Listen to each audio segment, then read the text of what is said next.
Oh, what is the Upskis, everybody? Welcome back to another episode of the GXHockeyCast. We're on episode 93. Dougie Gilmore of My Little Hockey Show, where once a week I go through all of the major news and what's happening in the NHL, mainly focusing in on the Toronto Maple Leafs and the Calgary Flames, because my two favorite teams. But I'll be talking about all 32 teams on this podcast. So what are we talking about this week? Well, we got a couple of 50 goal scorers coming in this week. Probably two we wouldn't have expected to hit 50 goals. We got some Toronto news. We got some suspensions out of Washington. I want to start taking a look at some of the upcoming unrestricted and restricted free agents. It's never too early to take a look at that. Got to talk about Ovechkin, and the bobbleheads have been found, everybody. So, well, I can't leave you hanging with the bobblehead thing. So let's just talk about that. There was a big old bobblehead controversy going on over there in Pittsburgh. People being naughty over there, and they decided, I'm going to steal thousands of bobbleheads of one particular person, Jaromir Jagr, and what am I going to do with them? No idea. So a truckload of these bobbleheads was stolen. They've been returned, everybody, so at some point they're finally going to release the Jaromir Jagr bobbleheads for Jaromir Jagr bobblehead night, which would have been great to have when he was there and everything, but you know how that goes. Someone stole them all, but they're back, and that's great. So I don't know what that person's intention was. Maybe they had a lot of space and thought, man, I could fill up this space right here with like thousands of Jaromir Jagr bobbleheads, but maybe overestimated how many there was actually going to be in that truckload and decided to do the right thing and give them back. So the world is back in order. Thank goodness. So we can move on from that. So let's just move on. Let's just go to Calgary. We got some Calgary news. Vladar is having season-ending hip surgery, which sucks. I mean, I was expecting one, maybe two goalies out of Calgary to get moved this season. Turns out none of them got moved. And so then now we're just dealing with that. Markstrom got injured right after the trade deadline, after he didn't get traded. Now Vladar is done. So it looks like we're going to be seeing more out of Wolf, which is encouraging. Everyone's of the belief that Wolf is going to be the future goaltender for the Calgary Flames. It seems like I don't know, man.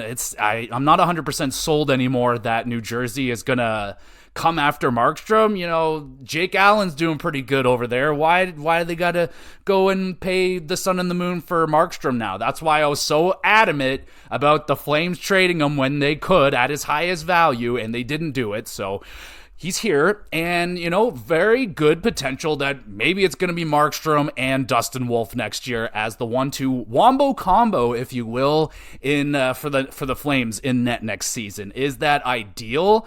I don't know, man. The Flames, they're in a horrible spot right now. They're in the dead zone. The worst spot to be as an NHL organization is just outside of the playoff and not bad enough to be a lottery team, and that's where Calgary's been playing at for the last couple of seasons, and it's extremely frustrating all around, I would imagine. As a owner, as a manager, as a fan, obviously, definitely been a frustrating couple of seasons as a Flames fan because it's just been spinning wheels. Last year was a massive disappointment.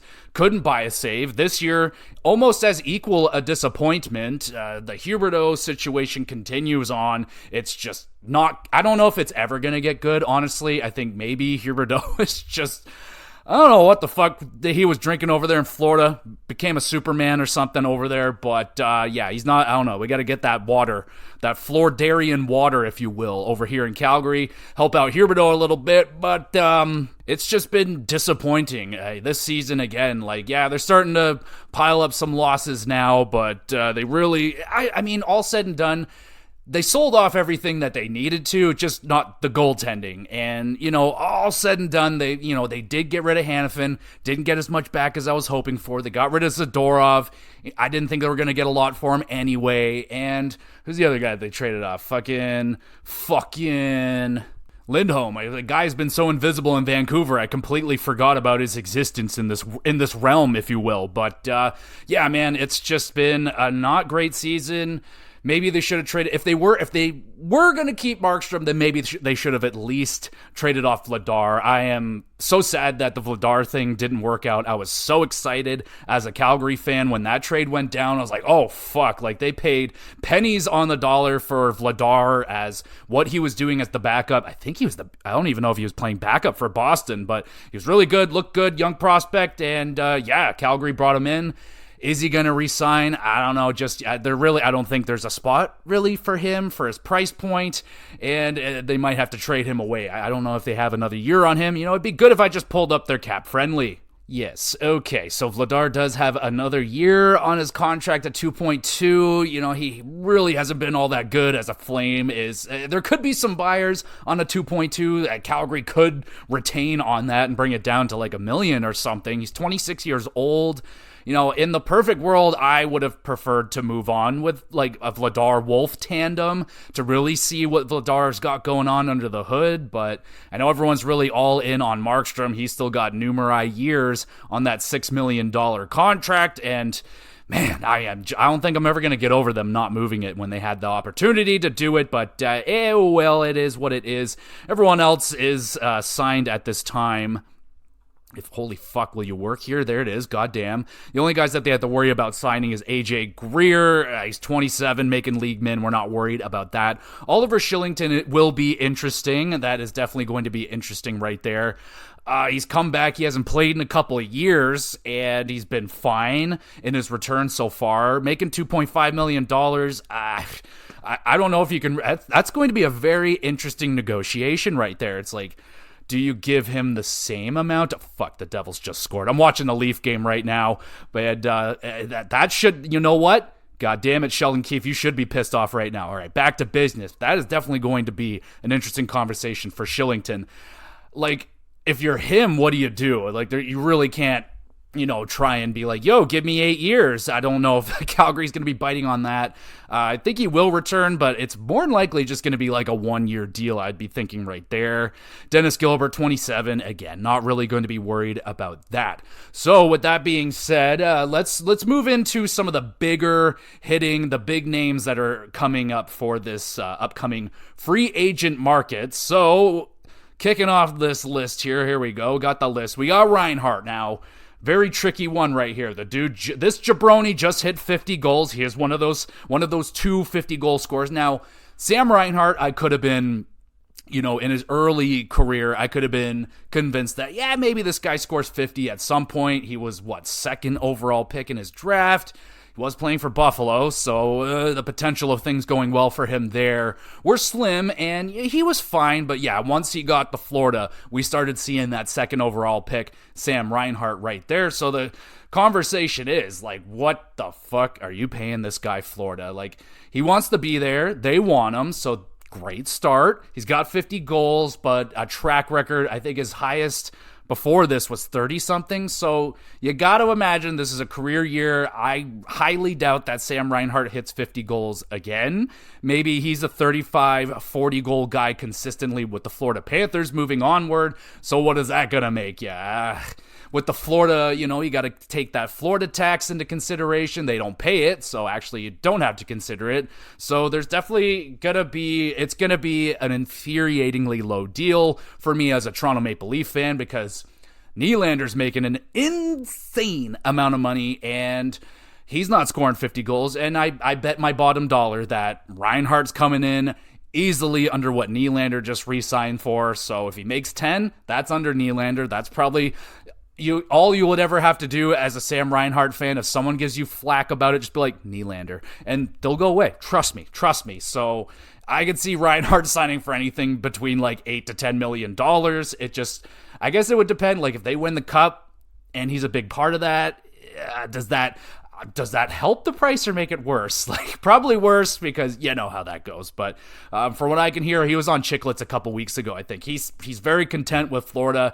You should be. They're fantastic. Great weather, great takes. And so Reinhart's going to be a lot of money. That's going to be tough. And then you got the Stamkos situation in Tampa Bay. He still doesn't have an extension. We know earlier on in the season that was a big controversy. Like, hey, they didn't even call me. We're not even like talking right now. And the whole idea of like a Stamkos leaving, is that it for him? I don't know.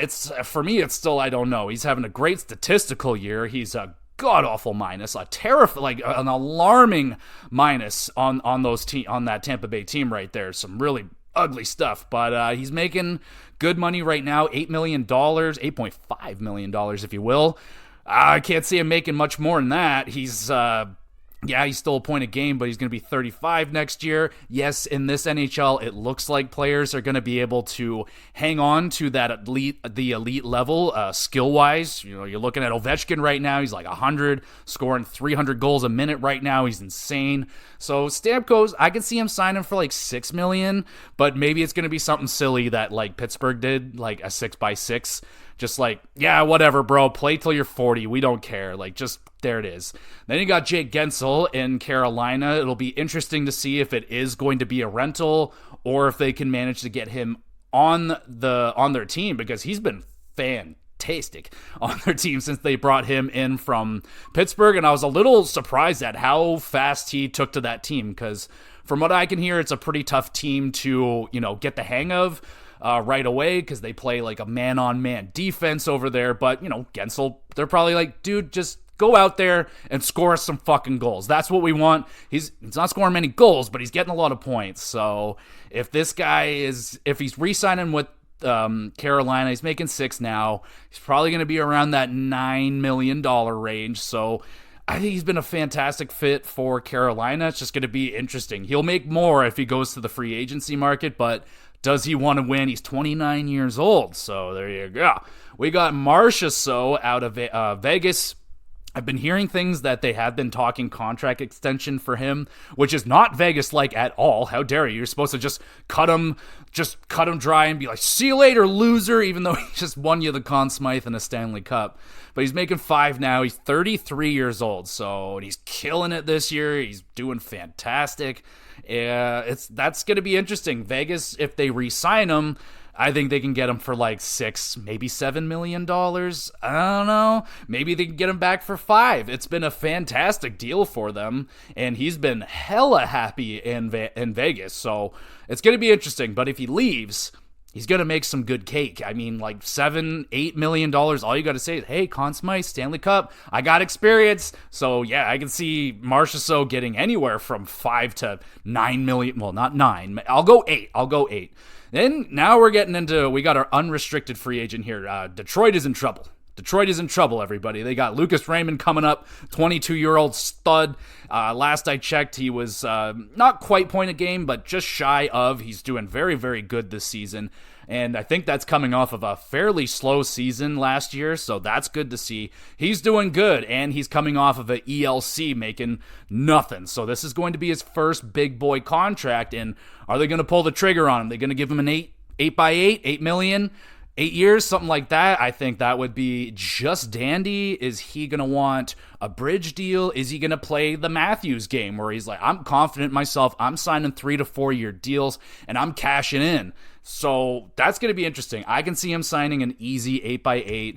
Good luck having that conversation with Stevie Y. He's going to back you into a corner. He's probably going to get you signed for less than that. So, yes, Raymond's not going anywhere. It's just like, how much is he going to sign? And they got Seider. So maybe both these dude, 8x8, $64 million. I mean, come on, let's just make that happen. And Seider just had his first fight this week, and it scared the shit out of everybody. So like, watch the fuck out. Like the first time I saw Seider play, I was like, holy shit, how big is this young man? He's like 6'5". He's just a mountain. And yeah, I was like shocked that people were giving Detroit shit for that pick. He's been phenomenal. He's huge. He is not, obviously Dylan Larkin is the straw that stirs the drink in Detroit, but Seider's a close second, I would have to say. So I'm predicting an 8x8 for both guys. I think that's fair, and that would be amazing for Detroit in their future. That would be great. Now we got a couple of older fellas here in Dallas. You got Duchesne and Pavelski. Pavelski will not retire. I'm going to throw that one out there right now. He's having another great season, 39 years old. So why not Dallas? Just roll the dice one more time. 3.5 another year, maybe 3 million. Just knock off 500 grand every year he gets older.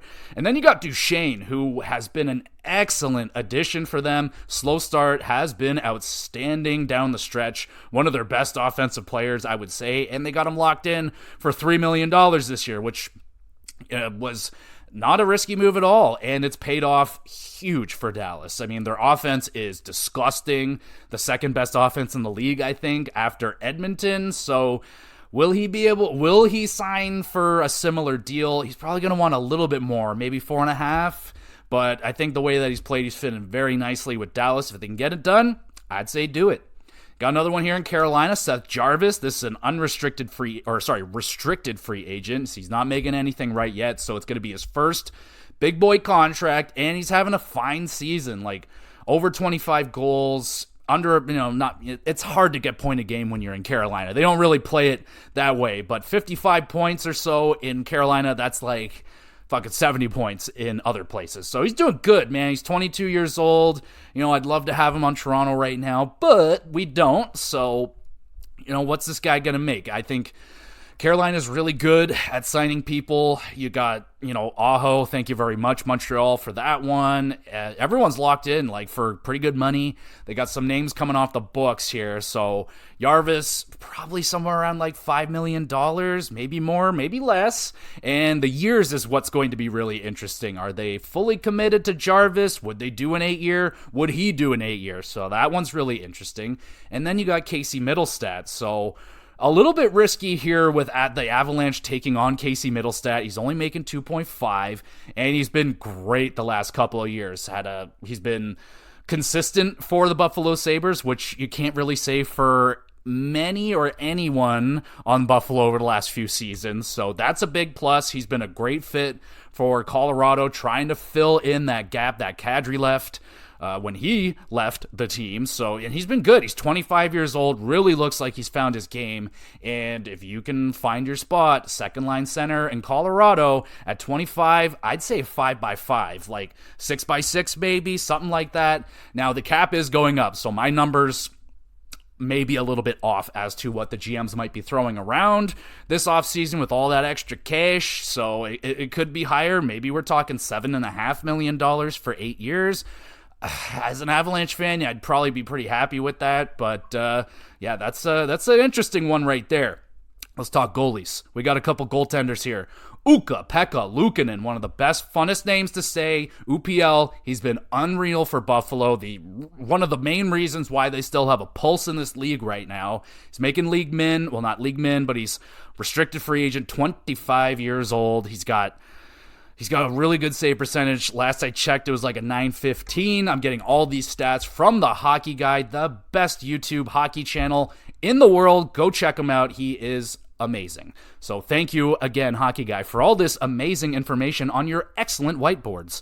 So with Ukko-Pekka Luukkonen, it's going to be very interesting what number this guy's coming in at. Doesn't have a long track record. Hasn't played a lot of games in the NHL yet. And he's kind of just getting it going right now. So I don't know if they're going to be 8 years. Let's get this guy locked in for $6-7 million, something like that. I don't know. I really don't like gambles with goaltenders like that. They're super all over the map, and UPL's been kind of that goalie already. He's shown flashes of amazing, then he's gone cold, and then he's been amazing and cold again. So I don't know if that's the kind of goalie you want to lock in for 8 years, $6 million, and then you have yourself a Cal Peterson situation where he's going through waivers. God, someone take this horrendous contract. So I don't know. Goalies are so hard to judge, but then you got Jeremy Swayman out of Boston. That guy's getting paid, and he deserves it, and I hope Boston pays him $12.5 million. Go crazy. Give him all your money, Boston. Do it. And lock him in and trade Ullmark to the Leafs for a seventh. And yeah, that's some good work right there. All right. We got Quentin Byfield, I don't know with Swayman, y'all. Like, I don't know what he's going to get. It's probably going to be an unreal contract to the fucking Bruins. He seems to love it there. He's probably going to sign 8 years, $3 million. I'm going to take a discount. I'm going to take less than I'm making right now. So, I don't know. It's just going to make me mad. So, I don't want to think about it. We got Quentin Byfield in LA. So, he's... he had that bust tag slapped on him way too early, as always. If you're not Austin Matthews scoring 4 goals in your first game, you're a bust. But Quentin Byfield's been an excellent piece and a big, important piece for the Los Angeles Kings, playing top-line minutes. Is he the top-line center? No, he's playing wing right now, so that may play into the benefit of the Los Angeles Kings. If they're like, hey, we're really deep down the middle, we got that piece of shit Pierre-Luc Dubois playing there for way too much, so maybe we can save some dollars on Byfield if we say, hey, we kind of see you as a winger. So wingers tend to make less, unless you're the Toronto Maple Leafs paying William Nylander $11 million. It's not a big deal, I'm not pissed about it, but Byfield, I could see him going like... shit, do you do like a 7x8, something crazy like that would be, if I was LA, I'm 8 years, 100% for Byfield, and where that number, it's going to be, I'd say in that range of like 7 to, I don't know if he would go that high to 9, but if I'd do it, I'd probably do it if I was Los Angeles, just saying. You got Marty Necas in Carolina. Carolina's got a lot of fucking names out here, so Necas, another one. Yeah, kind of a down season after last year. He looked awesome last year, and then I drafted him this year for fantasy, so it's my fault. He's been a little off, but he's been a little off. He's had flashes. He's a very Carolina player. Like, he has that potential and skill to score 40, 50, but you're in Carolina, so you're scoring like 20, 25 goals, and he's fast as shit, and yeah, he's flashy, and I really like him, but... $3 million right now. He's 25. I don't know what that contract looks like. I'd definitely go to some of those guys in Buffalo. I think they're making like $7 million, or even the Boldies and stuff like that in Minnesota. Those would be comparable contracts, I would say, for Necas. But as I said, Carolina's got a lot of work to do here this offseason, and might as well talk about the next guy. They got Brady Shea, arguably one of the most underrated defensemen in the league. Guy's been a stud for the Carolina Hurricanes for years. He's having another fantastic season for them, and he's 30 years old now. He's making $5.25, so I don't know if he's going to make much more than that. He is a very effective defenseman for Carolina. He was pretty good I think he was in New York for a bit there. He's pretty good, but not amazing. He's really flourished as an all-around fantastic defenseman with Carolina. Can score, can defend. Hell yeah. So I can see him making more. He could be one that, I don't know, it's going to be tough for them. Like they have two. Oh my God, Carolina's in trouble. I said Detroit was in trouble. Nah. Carolina's in trouble. They also have Teravainen and Pesce. So I feel like one of Shea or Pesce is going to walk because they didn't trade him. They decided to hold on to defensemen in case of a deep run. I really don't blame them for that decision. Teravainen, that's a toughie too. Like, he's been a real nice fit for this team, and he's been on a nice bargain contract for many years now, it feels like. 5.4, I don't know. Like, he's another guy, like, he's super Carolina. Like, he's really good, but he's not, like, point a game. He's not breaking. He's not changing games by himself, and that seems to be the pieces that... A piece or two that Carolina's missing is that game changer. Gensel, he's like, right now he looks like he could be. He's got to start scoring some more, but they need a game breaker. And like Aho, he's amazing, but he's really good defensively. Can he take over a game offensively all the time? Not necessarily. I've been waiting for Svechnikov forever. Come on, just become a 50-goal guy. Come on. So yeah, Carolina's in trouble. I can see one or two of these guys walk in. Is it Gensel? I mean, I'd be keeping Gensel over a Teravainen. I'd be holding on to a Jarvis over a Teravainen. I'm holding. Ooh, you got Necas too. They're fucked. They got too much. They're gonna be losing guys. That's really all there is to it. They're gonna be losing guys, and that's gonna suck for Carolina. So they better win the fucking cup this year. God damn it! All right, who else is on this list? We got Hronik, Vancouver Canucks. This one's gonna be tough. It sounds like he wants a lot. And man, he's been so good at the beginning. He's really tapered off. So, I mean, at $4.4 million right now, 26-year-old, he's going to be a restricted free agent. That is interesting. Very interesting indeed. So that helps. That helps them, the Vancouver Canucks, a lot, because if they can't hold on to him, they can at least trade him away, or they could qualify him. I don't know what his qualifying offer is. Is it 4.4? That'd be amazing, but would he take that? Probably not. So he's probably looking for in and around $7 to $9 million, somewhere in there. And thankfully, with his kind of taper off, they could probably talk around, I don't know, man. He's gonna be a tough one. He's at 26 years old, so he's gonna want to get paid too. So yeah, that's gonna be a hard one. I don't know if Vancouver's gonna be able to hold on to that guy. Then you got another restricted. No, wait, Hronek is an unrestricted, I think. I don't know. Restricted free agent for sure though is Harley out of Dallas. Really under the radar defenseman. He's been fantastic for them. He's super young, he's 22 years old, and he's going to be getting his first contract. So what's that going to look like? $4 to $6 million, somewhere in there, short, long? I really don't know, because I don't know about Harley all that much, honestly. Now we got Toffoli. He is in Winnipeg right now, more than likely just going to be a rental. He's only making $4.25, bargain of a little contract there. You can get generally in and around like a 60, 70 points out of him. Generally money in the bank for 30 goals. So if Eyes was him's, I'd be going to free agency, because there's going to be a ton of teams looking for your services. You're at the trade deadline, so I would let them go into a bargaining war over me, and that's what I would do.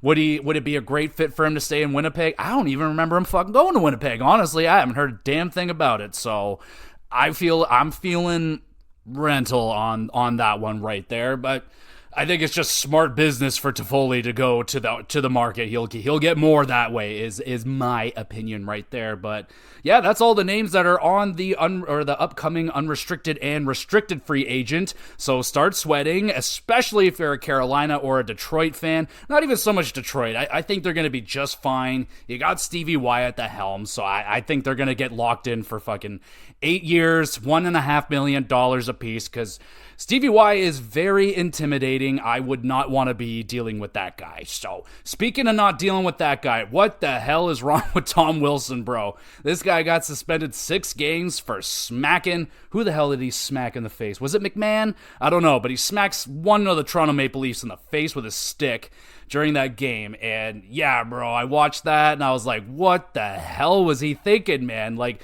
you could see it on him. Like, he grabs the player, grabs McMahon or whatever, and he's like, oh God, I'm so sorry. But yeah, they laid the fucking hammer down on him. Like, that was just a boneheaded decision, and yeah, you're gonna get dinged for that. So he got dinged with 6 games, which is like, hell yeah. I mean, again, I'm not gonna say that everything is fixed with the Department of Player Safety, but they've been laying down the law this season. They've been putting down pretty hefty suspensions, and Tom Wilson, though he has been a good boy for quite a bit, you know, he's definitely not the player that he was like 6-7 years ago or whatever, when he was just an absolute piece of shit, and he knew it, but he calmed way down. He's actually been like more focused on scoring goals and got himself a nice contract, and yeah, he's been effective. But yeah, so 6 games for him, that's the way it goes. But you also got Ovechkin over there just slaughtering it yet again, man. Like, oh my God, what is ever going to stop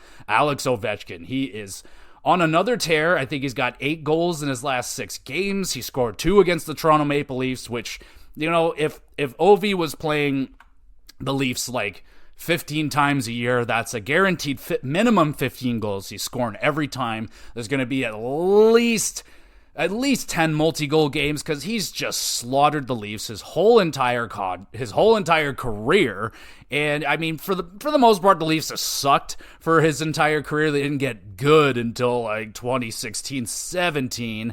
So yeah, Ovi's been in the league since what? After the lockout. Doesn't matter, but good shit on Ovechkin. So is Ovi, how are we looking on Ovi? Let's do an Ovi watch. I feel like there should be a really cool like jingle or something that should go along with that. But again, I'm just one guy and I don't have a budget or anything. Ovechkin, 67 games up to 26 goals now. Pretty friggin' impressive considering he looked dead in the water at the beginning of the year. So I found it I had a good giggle when they're talking about it on Chicklets, and Biz was like, yo, he scored 40 this year, like guaranteed. So 14 goals in his next 12 games. I don't know if he's going to be able to keep up what he's doing right now, but the potential, playoff race that the Capitals have found themselves in for some fucking reason, give it to Carberry, whoever's the coach of the Washington Capitals, also Tortorella, maybe they could share it, but Jesus, man, I don't know how the Capitals are in a playoff spot right now. Absolutely baffling, but Ovechkin's turned it on at the right freaking time, and he's scoring a ton. I mean, he should be money in the bank for a 30-goal season, and that would be his, 97th 30-goal season. The guy is amazing. And, I mean, yeah, I think he's still on track for what we all originally planned. I don't think he's going to hit the Gretzky total next year. Everyone's of the belief, oh, look at him go right now, and he'll continue what he's doing right now into next season. It's no, I think he paced himself a little bit better than he would when he was younger, and he's just having a fucking hot streak coming down the stretch, and there's nothing wrong with that. I think he should be another 25-ish, 30-goal kind of player next year, and yeah, and you can never really count out an Ovechkin hot streak like these. I said it when he was cold. A lot of people are saying that, he at any point, Ovechkin could score 10 goals in 9 games, and he can do that a couple of times, and bam, he's back into the race. Now, I don't think he's going to be a Rocket Richard contender anymore, but back in the Gretzky race. So, not next year, but the season after that, I think Ovechkin will do it. I played the NHL video game, and according to them and their simulation, he's going to score 1,100. He's going to play till he's 45. So just saying. Also Crosby, he's also going to play till he's 45. Those NHL games are insane right now. Get the hell out of here.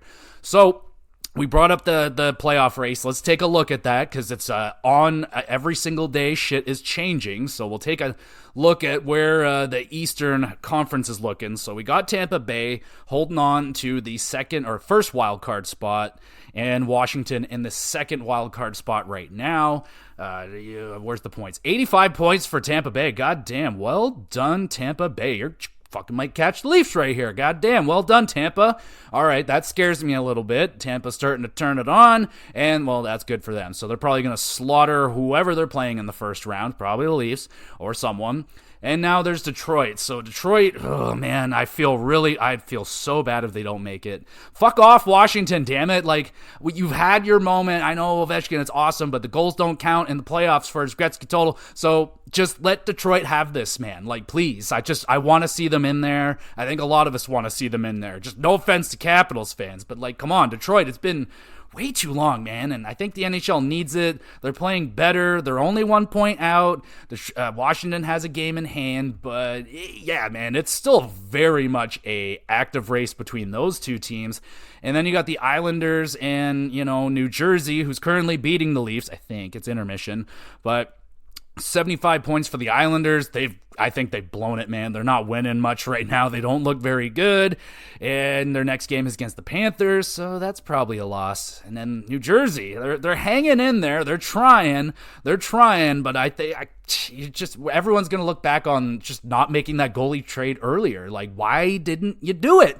And they didn't. So I think they're just not going to make it, but yeah, man, I'm kind of at this point rooting for Detroit. It looks like Tampa's got themselves pretty safe in there. And then there's Philadelphia, still hanging on by a thread, very much so the other Washington Capitals style team. It's all coaching. They have a decent team. I don't hate the Philadelphia Flyers team, but yeah, so they're hanging on there. Tortorella, they're going to embarrass someone in the first round if Philadelphia makes it, and that's just not going to be pleasant, losing to a Tortorella team. They're going to grind your ass down. It's not going to be fun to watch. So Philadelphia is hanging on. You got the Rangers in Carolina. They're locked in. Boston, Florida, they're locked in. Toronto, Tampa Bay's catching up, so they're not locked yet. I don't really care where the Leafs go at this point. If they're in third, they're in the wild card. Doesn't really matter. At this point, it doesn't matter what team they play. They can play the best team in the league. They can play the worst team in the league. It doesn't really matter, like, in terms of an advantage. If the Leafs, like, when they lost to Montreal and they lost to Columbus, that was it. I'm like, those were as money in the bank victories as they could have ever been, and you blew it. So, no more belief in that kind of shit. So, yeah, I don't care who Leaf play at this point. It's going to be tough. The first round is the hardest round to win in the playoffs, in my opinion. That's when everyone's got the most adrenaline, probably the least amount of injuries, and yeah. So that is the current race for the Eastern Conference. Go Detroit. Come on, you got this, bitches. And we got the wild card. Nashville is the scariest team in the NHL right now. They continue their point streak. They will not lose. Wow. I guess the strategy for next year is for every team to book some sort of event at the Sphere and then cancel it, because wow, has it ever worked for Nashville? They've they've gone on this point streak. They're not losing since that. So good on you. It worked. I was about it, sort of, just not for the other staff people. The players, sure, fuck them. But you got Nashville. They're looking really good. 88 points now. They can fucking, what? Are they going to catch, what are they in? Pacific, or are they in the Central?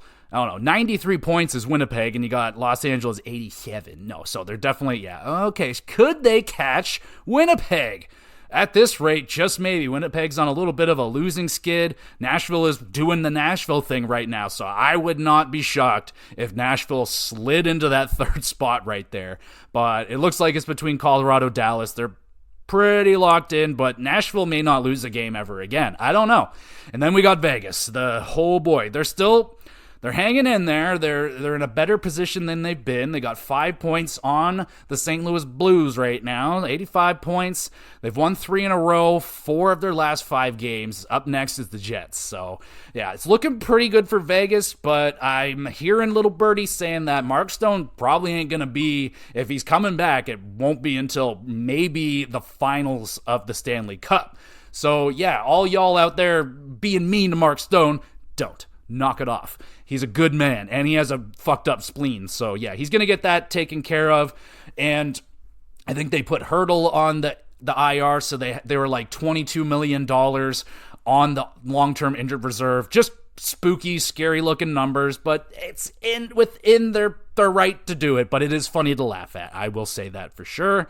So the race in the West looks like it's pretty, I won't say it's done till it's done, but it's looking pretty done here for Minnesota. They got 77 points. That's a lot of points behind the Vegas Golden Knights now there, isn't it? And St. Louis somehow passed them. I didn't know that happened, but it did. Good on you, St. Louis, but I don't, St. Louis could go on a streak, and Vegas could fall off, more injuries, and the pressure of being the Stanley Cup champions, and all this shit with the salary cap and all these big moves that you're making. If you don't make it, you're gonna be the laughing stock all summer long. So they don't want that. I think they're okay. It looks pretty good. Calgary's done. Seattle's done. They're on like a 40-game losing streak. They suck.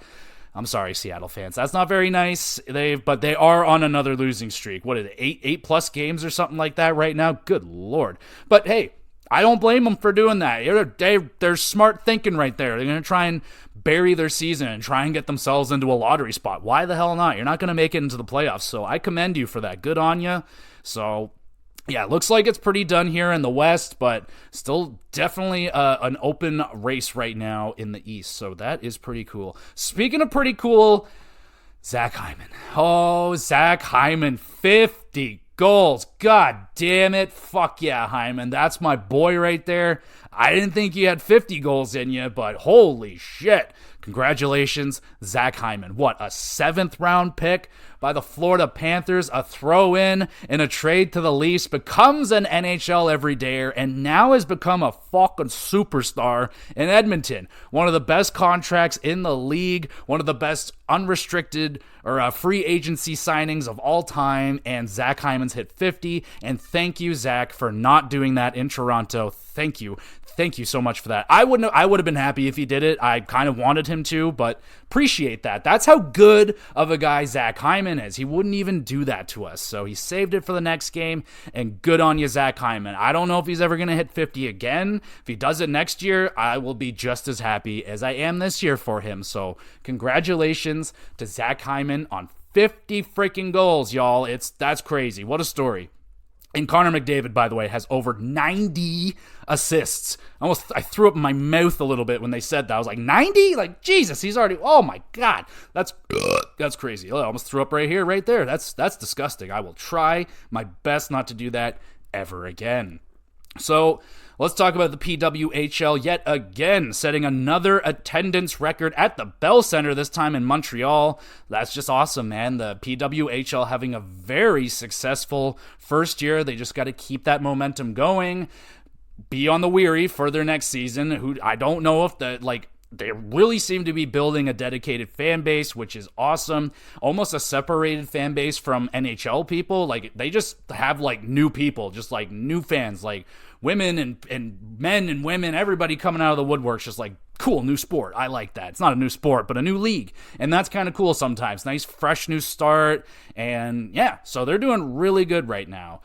And now we're going to talk about something that is not really good. So this sucks to talk about, and so Chris Simon passes away at the young age of 52. So Chris Simon's a former player, NHL player. I am not very familiar with him. I'm not even sure if he was playing when I started watching. He probably was, but not a very well-known player for me at the time, because he was, I believe, known to be more of a fighting guy. So Chris suffered from a lot of things after his NHL, and even during his NHL career. He had arthritis. He suffered from CTE, which is a big hot topic right here.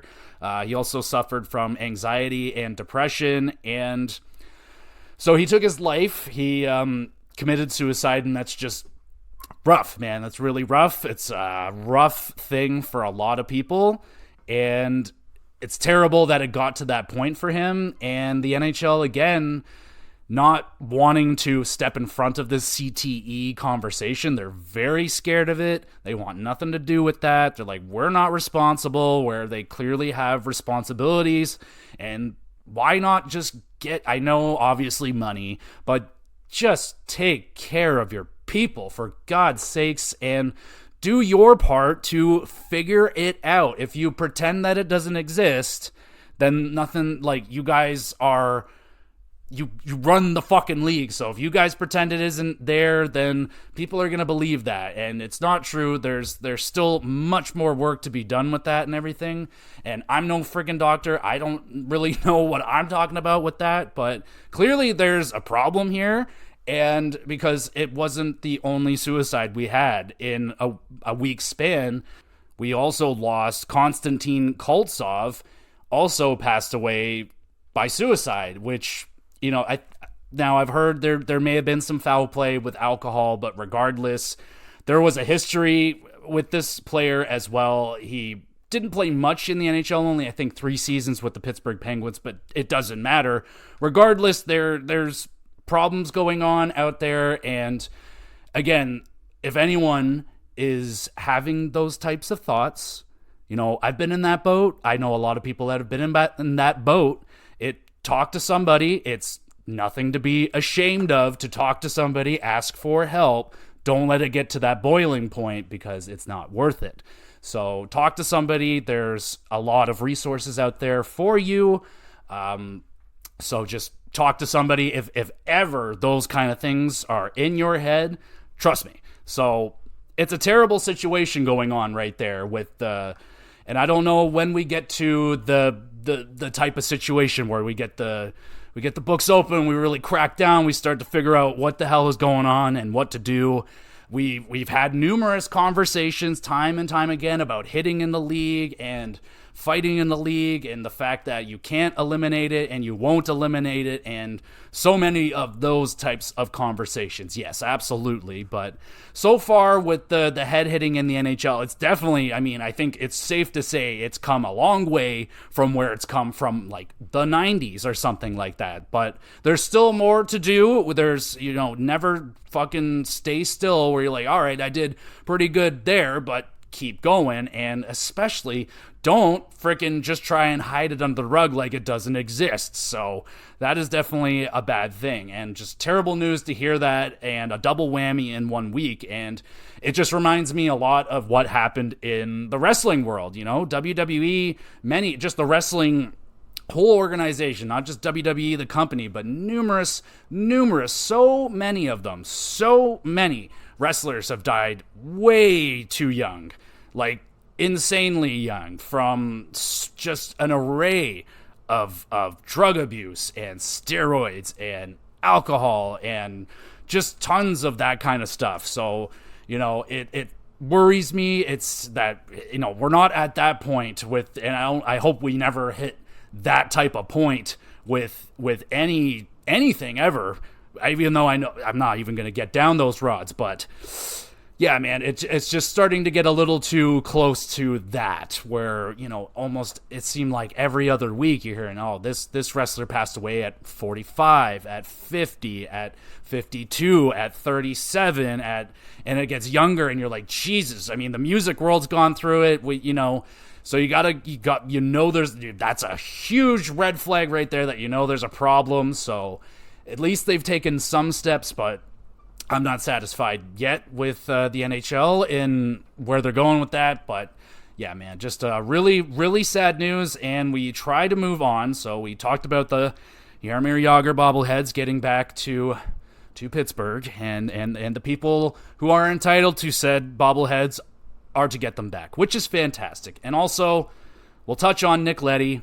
I don't know what team he's playing for right now, but he hit 1,000 games, and that is fantastic. Always got to try, whenever I hear someone hit 1,000 games, try my best to shout him out. Chicklets is really good. That's where I usually get it, especially for guys like Nick Leddy. Like, a lot of players that, Nick Leddy's a fine defenseman, good-ass career. Maybe he hit an all-star or two, maybe, but he's a good defenseman, but he's not getting, flowers thrown at him. He's not a Hall of Famer. He's not a superstar. He's probably a player that not a lot of us even remember or even realize are in the game right now, but they do a really good job at shouting out everybody that gets to 1,000 games, because that's a huge milestone. Every time, Whitney talks about how he only played 400 games or something like that, and how long that felt to him, and he just to think about doing 600 more is bananas. And speaking of bananas, let's do a good old-fashioned point check-in around the league. I wanted to do one last week, but didn't feel like it. So let's start off. We got the points leaders. It's getting okay, baby. We got a 3-horse race. It is active. It is Nikita Kucherov, the leading horse, 123 points, absolutely insane. Nathan McKinnon right behind him, the Nate Dog, still actively on. He's on an insane point streak right now. He is so close to getting a point in every single home game this season. I hope he gets it. He's getting close, man. I don't know how many more home games the Avalanche have, but he's got 122 points right now, slaughtering the league. And then Connor McDavid has caught up. He is in the race officially at 117 points. He's putting up multiple assists every single game. And then we got David Pastrnak and Artemi Panarin, both at 99 points. They're going to be breaking 100 points easy. Rantanen right behind him, 96 points. And then Will Nye, the science guy, William Nylander, 93 points. God damn, is William Nylander going to hit 100 friggin' points? I hope so. And you better do it for the rest of that contract as well. Thank you very much. Leon Draisaitl has made an appearance on this list, I think for the first time that I've seen. 92 points. Austin Matthews, 92. Are the Toronto Maple Leafs going to have not one, but two 100-point players this season? I don't think they've done that in a very, very long, since Doug Gilmour, I think, because I don't think Marner hit 100. I think he's only hit 99. So, goddamn, let's hit 100, boys. Let's fucking go. As I am reading through these stats, they're currently in the third period right now with 11 minutes left, down 4-3 against the New Jersey Devils. I think Matthews is 1 goal away from 60, and Nylander just hit 40 goals. So, fuck yeah, that is awesome. Okay, JT Miller also there. He's got 91 points. Good stuff. The goal leaders, baby. It's still Austin Matthews. He's at 59 now, so that's awesome. He's going to hit 60. I don't know if he can hit 70. He's going to need a hat trick or two to probably hit that 70, but I ain't fucking complaining about another 60-goal season out of Austin Matthews. Let's at least try and hit that 66 and pass that awesome Ovechkin year, and I'll be very happy. We talked about these two 50-goal scorers already, Hyman and Reinhart. That is dope. Pasternak and McKinnon at 44. Panarin, 43 goals. Holy shit, he is scoring a lot of goals this year. Braden Point, 41. Nikita Kucherov, 41. Mikko Rantanen, 39. And Will Nye, the science guy, has 40. He passed Rantanen. There you go. 40 for Willie. Assists, already lost it about this. Connor McDavid, 91 assists. That is batshit crazy. 82 assists for Kucherov, 78 for McKinnon. Quinn Hughes has 68 assists as a defenseman. Cale Makar, 60 assists as a defenseman. JT Miller, 57, tied with Dobson. Bouchard has a lot. Wow, Dobson and Bouchard also excellent seasons. Hedman, Mikko Rantanen, 57 assists. God damn. Game-winning goals, three-way tie at 10 between Braden Point, Forsberg, and Elias Pettersson. Fucking clutch right there. Plus minus, we'll say who's leading. Gustav Forsling, of course. He is very good defensively. Plus 46. God damn. Penalty minutes, Liam O'Brien, 143. Fights a lot. We got wins, goalies. Alexander Gorgiev, 37 wins right now. God damn. And then you got Demko, 34. Hellebuck, 32. Bobrovsky, 32. Bobrovsky, 32. UC Soros. Stuart Skinner, 31 apiece. Shesterkin, 30. Ottinger, 28. Vasilevsky, 26. And Jordan Binnington, still in there, 25. Shutouts still being led by Jari and Ingram. They both have 6. Ukko-Pekka Luukkonen, Demko, and Lindgren have 5. Hellebuck, Bobrovsky have 4. Goals against average is led by Anthony Stolarz, but he hasn't played that much, so we'll go... Oh, well, Freddie Anderson's back. He hasn't played that much either. Spencer Martin hasn't played that much. Laurent Brossoit hasn't played that much. David Riddick hasn't played that much. Come on, give me someone. Okay, we'll give it to Sergei Bobrovsky at a 238. He's played a lot. Save percentage, who's played a lot, It's Jake Allen, 923. Fuck yeah, good stuff for Jake Allen. Saves, we don't care. Yeah, so there you go. There's all your stats. And that's all I got for you this week, everybody. Thank you so much for listening. You're awesome. You want to be even more awesome? Make sure you're hitting that review, go like, do all that kind of stuff that everyone always says to do. Thank you, please, and so much. There's also, I upload all this on the YouTube channel, Gamer GX Videos. You can go over there, drop a comment, send in a question for the podcast about wrestling, video games, hockey, or just anything, doesn't really matter. I'll read it live on the podcast, shout it out, and answer your question. Wouldn't that be fun? There's also a Twitter page where I put up announcements and all that good stuff, and there's an email address if you want to have like a private conversation. That's all good. In terms of what we got going on this week on the GX Plus cast, I think I want to do a video game topic this week, and I want to be talking about the current state of video games. Where are we at right now? We'll take a check on the video game market and just gaming in a whole. We'll have a conversation about that. Should be some fun in there, and we're going to have the wrestling recap coming this week. I think AEW is doing all their shit. I think we got a Collision this week, so should be a full review. And there you go, everybody. So thank you so much for listening. We'll be back again with some more GX Plus Cast.